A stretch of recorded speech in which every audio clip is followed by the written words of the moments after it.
Quando Deus olhou do céu, ele observou que toda a raça humana era corrupta e ninguém buscava Deus.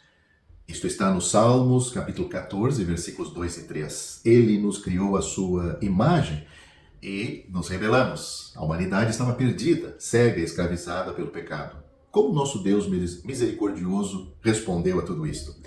Ele o fez, tornando-se um de nós e compartilhando humildemente nossa existência carnal e sanguínea. É isto que afirma Hebreus capítulo 2, versículo 14. Ao mesmo tempo, aquele menino que estava na manjedoura e depois nos braços de Maria, sua mãe, ele sustentava e mantinha em perfeita ordem e harmonia toda a sua criação. Todas as coisas foram feitas por ele, e sem ele nada do que foi feito se fez. Ele é a imagem do Deus invisível, o primogênito de toda a criação, porque nele foram criadas todas as coisas que há nos céus e na terra, visíveis e invisíveis, sejam tronos, sejam dominações, sejam principados, sejam potestades. Tudo foi criado por ele e para ele. E ele é antes de todas as coisas, e todas as coisas subsistem por ele. Eu acabei de citar o que está no Evangelho de João, capítulo 1, versículo 4, Colossenses, capítulo 1, versículos 15 a 17. O termo em encarnação vem da palavra latina que significa são duas palavras, em e carne. Na teologia cristã, então a encarnação refere-se ao encarnado de Deus, seu ser corporificado em carne humana. No Evangelho de João, capítulo 1, identifica Jesus Cristo como Filho eterno de Deus e o chama de o Verbo, uma pessoa distinta dentro da divindade, com Deus, mas igualmente Deus. Afirma lá, era Deus. Então João testifica claramente sobre a encarnação.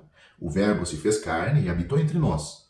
Nós observamos a sua glória, a glória como o unigênito Filho do Pai. João capítulo 1, versículo 1 e 14. Observe que ele, Filho eterno, não foi despojado da glória divina, porque toda a plenitude da natureza de Deus habita corporalmente em Cristo, de modo que na encarnação ele se tornou o que nunca foi antes, um homem, sem deixar de ser o que ele sempre foi, Deus. Colossenses capítulo 2, versículo 9.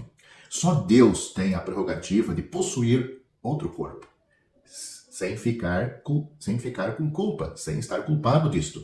Todos os outros nascidos, concepção, é a criação de uma nova personalidade. Não foi assim com Jesus, já existia uma pessoa divina, mas agora entrando em um novo modo de existência. No entanto, é preciso ter cuidado para não confundir a encarnação com uma metamorfose. Deus não se transformou em homem, como na mitologia grega. Em vez disso, o Filho de Deus adotou a natureza humana e a uniu à sua natureza divina na unidade de uma pessoa. Isso deve ser entendido como não significando que Jesus Cristo é um terceiro ser entre Deus e o homem, mas ele é aquele que é totalmente Deus e verdadeiramente homem. Em nosso desejo de proteger a divindade do Senhor Jesus, devemos ter cuidado para não minimizar a realidade de sua humanidade. Na verdade, negar a genuinidade de sua experiência humana é o espírito do anticristo em ação. É isso que o apóstolo João afirma em sua primeira epístola, capítulo 2, versículos 2 e 3, e também na sua segunda epístola, versículo 7. Em sua humanidade, Jesus se desenvolveu no seio de Maria. Ele passou pelos sucessivos estágios da vida, pois as Escrituras diz que Maria deu à luz seu filho primogênito, e envolveu em panos, e deitou numa manjedoura. E logo vemos um menino que provocou ansiedade em seus pais por ter ficado em Jerusalém depois da festa. E ainda assim, quando o acharam, se submeteu a eles. E também vemos um homem que tinha um emprego regular como carpinteiro. Lucas capítulo 2, versículo 7, versículo 48 e versículo 51. E no capítulo 6, versículo 3.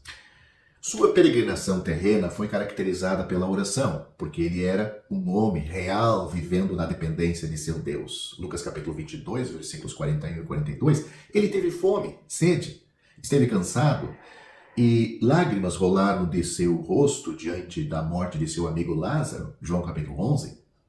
Adoramos um Deus que não está distante da dor de nossa existência humana, pois, visto que ele mesmo padeceu quando foi tentado, ele pode socorrer os que são tentados. Hebreus capítulo 2, versículo 18. Mas ao se tornar como nós, ele permanece diferente de nós, pois sua verdadeira humanidade é uma humanidade perfeita. Hebreus capítulo 4, versículo 5 é um resumo precioso desta verdade. Diz assim: porque não temos um sumo sacerdote que não possa compadecer-se das nossas fraquezas, mas sim alguém que, como nós, em tudo foi tentado, mas sem pecado, ou seja, sem a natureza pecaminosa que nós herdamos ao nascermos aqui. Havia um grande propósito na encarnação do Filho Eterno, e esta era a revelação de Deus. Deus falou de muitas maneiras ao longo dos tempos, mas sua mensagem final e autorrevelação vieram nestes últimos dias pela encarnação de seu Filho. Hebreus capítulo 1, versículos 1 e 2.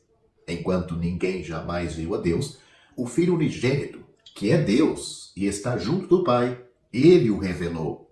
João capítulo 1, versículo 18, Evangelho de João. Deus não nos deixou no escuro acerca de si mesmo e de seus propósitos, como se nós o procurássemos em vão, procurássemos por um ser que nunca encontraríamos. Deus não se escondeu, ele se manifestou em carne. 1 Timóteo capítulo 3, versículo 16. Quando olhamos para o Senhor Jesus nas páginas das Escrituras, vemos Deus revelado em clareza cristalina. E nossos corações são tocados ao aprendermos em Cristo que nosso Deus é um Deus que se humilha. Filipenses capítulo 2, versículos 5 a 8. Tome nota. O homem, Cristo Jesus, não é uma representação parcial de Deus, mas uma revelação perfeita de tudo o que Deus é, a imagem ou a expressão exata do Deus invisível. Colossenses capítulo 1, versículo 15, as Escrituras estão repletas da mensagem de que, por causa de nossa pecaminosidade, Deus só pode ser abordado com base em um sacrifício e que sem derramamento de sangue não há perdão. Hebreus capítulo 9, versículo 22. A morte eterna do pecador é o justo castigo pelos seus pecados. Apocalipse capítulo 21, versículo 8.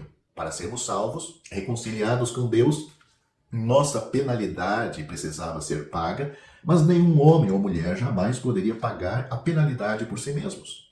Somos pecadores, frágeis e finitos. E mesmo o castigo eterno dos incrédulos não pagará pelos pecados cometidos contra o Deus infinito.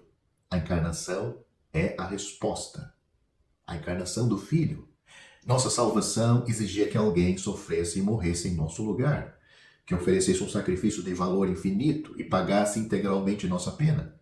Somente o próprio Deus poderia atender a esse requisito. Então ele encarnou na pessoa de seu Filho para realizar isto por nós. O Pai enviou seu Filho como Salvador do mundo. 1 João capítulo 4, versículo 14.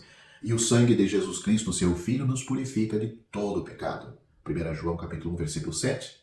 Observe então estas duas coisas. O Pai não se encarnou, mas somente o Filho. E as Escrituras nunca dizem que Deus morreu, mas o homem que é Deus morreu. Deus é Espírito e não pode morrer. Assim foi necessário que ele se tornasse homem, em carne e osso, para morrer por nós. Colossenses capítulo 1, versículos 19 a 22. A humanidade de Cristo começou em sua concepção no ventre de Maria, que inicialmente e compreensivelmente não acreditou na possibilidade de ela dar à luz por não ter conhecido um homem. Então o anjo Gabriel explicou: descerá sobre ti o Espírito Santo, e o poder do Altíssimo te cobrirá com a sua sombra. Portanto, o santo que há de nascer será chamado Filho de Deus. Lucas capítulo 1, versículo 35. Obviamente, as Escrituras não fogem do sobrenatural. Quando Deus traria seu Filho eterno ao mundo, é apropriado que ele destacasse a singularidade da pessoa por meio de um sinal único.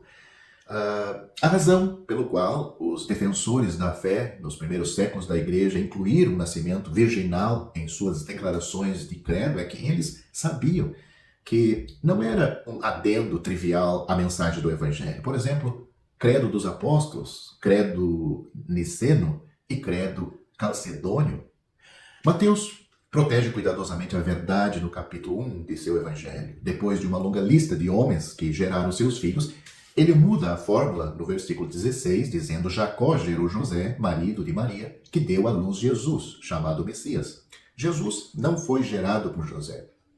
E como evidência adicional, José sabia disso, como os versículos 18 e 19 deixam claro aí em Mateus capítulo 1. Mateus também registra o nascimento de Cristo como o cumprimento em Isaías capítulo 7, versículo 14. A virgem conceberá, terá a luz, terá um filho, e lhe dará seu nome Emanuel. O que todos na presença de Acaz entenderam naquele dia é discutível, mas a interpretação do Espírito Santo e a escolha de palavras em Mateus capítulo 1 e 23 não deixam dúvidas. O nascimento virginal de Cristo foi um cumprimento necessário da profecia. Quando o Filho de Deus assumiu a carne humana, ele não veio como um ser sem gênero, mas como um homem. Ele tinha um cromossomo Y. Ele tinha pelos físicos. Sua companhia principal era um grupo de homens. Isto não está afirmando que os homens são superiores às mulheres. Eles são iguais. Ambos têm sido criados à imagem de Deus, mas revela que a encarnação abraça a ordem divina da sexualidade de gênero estabelecida em Gênesis capítulo 1. De forma alguma isso diminui o valor do gênero feminino, pois o Filho de Deus nasceu de mulher, Gálatas capítulo 4, versículo 4.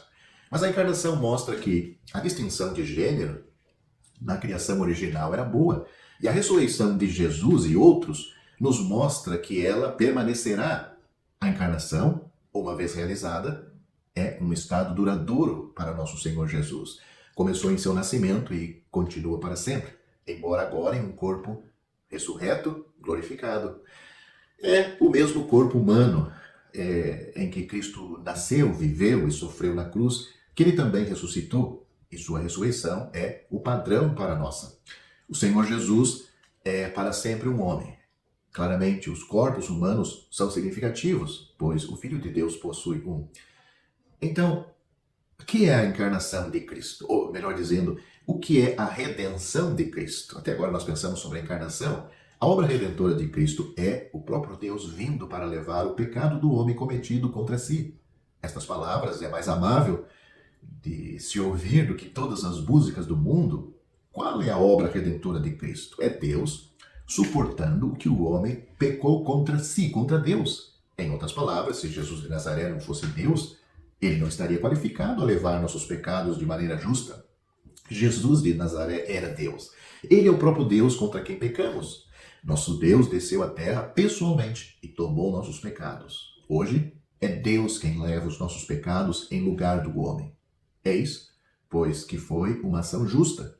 Não podemos suportá-los por nós mesmos. Se fôssemos tomá-los, estaríamos acabados. Graças a Deus que Ele mesmo veio ao mundo para suportar os nossos pecados. Esta é a obra do Senhor Jesus na cruz. Por que, então, Deus teve de tornar-se um homem? Já é suficiente que Deus ame o mundo. Por que Ele teve de dar seu Filho unigênito? É preciso perceber que o homem pecou contra Deus. Se Deus exigisse que o homem suportasse seu pecado, como o homem faria isso? O salário do pecado é a morte. Quando o pecado induz e age, ele acaba em morte. A morte é a cobrança justa do pecado. Romanos capítulo 5, versículo 12. Quando o homem peca contra Deus, ele tem de suportar a consequência do pecado, que é a morte. Por isso Deus é a outra parte. Se ele viesse e assumisse nossa responsabilidade e sofresse a consequência do nosso pecado, ele teria de morrer. Mas em 1 Timóteo capítulo 6, versículo 16, é-nos dito que Deus é imortal. Ele não pode morrer. Mesmo que Deus quisesse vir ao mundo, tomar nossos pecados, morrer e ir à perdição, para ele seria impossível. Impossível fazê-lo. A morte simplesmente não tem efeito em Deus. Não há possibilidade de Deus morrer. Portanto, para Deus sofrer o julgamento do pecado do homem contra si, contra ele mesmo, contra Deus mesmo, ele teve de tomar o corpo de um homem. Por isso, Hebreus capítulo 10, versículo 5, diz-nos que quando Cristo veio ao mundo, ele disse: corpo me preparaste. Deus preparou um corpo para Cristo com o propósito de Cristo se oferecer como oferta queimada e oferta pelo pecado. O Senhor diz: não te deleitaste com holocaustos e ofertas pelo pecado. Hebreus capítulo 10, versículo 6. Agora ele ofereceu seu próprio corpo para tratar com o pecado do homem. Então, o Senhor Jesus se tornou um homem e veio ao mundo para ser crucificado. O Senhor Jesus não é uma terceira parte no assunto da nossa salvação. Ele é a parte primeira, porque por ser Deus, ele é qualificado para ser crucificado. Por ser homem, ele pode morrer na cruz em nosso lugar. Devemos fazer clara distinção entre essas duas declarações. Ele é qualificado para ser crucificado porque é Deus, e pode ser crucificado porque é homem. Ele é a parte oposta. Ele se colocou ao lado do homem para sofrer a punição. Deus se tornou um homem.